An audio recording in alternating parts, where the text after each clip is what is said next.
Den superfood agora hoi Kelly ta horta e viaja aqui.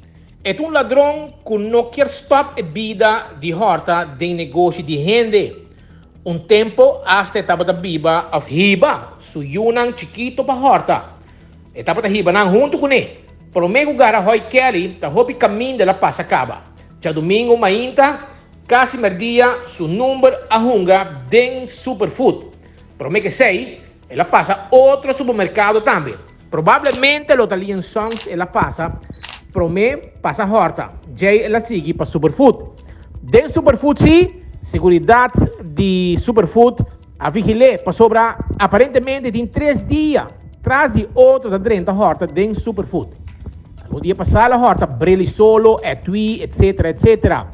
Mientras tanto, viaja aqui sim, seguridade de superfood a puxar de uma esquina que não fora sali, aunque está buscando maneira de rebeldia para hui, toc aguanta com ele e polícia chega e não detém, vai com ele guarda, caminha uma denúncia, tá agora assim contra G. Quando dia lo queda, não se sabe. Tá pouco dia passar, agarré também na Coiman, caminha da bata horta, Power Tool. Ela agora agarrá também depois de 2-3 visitas, com ela assim também, tá horta, tur dia, den negócio. Se a bota mira hoi Kelly, demo negócio, saque a fome sora.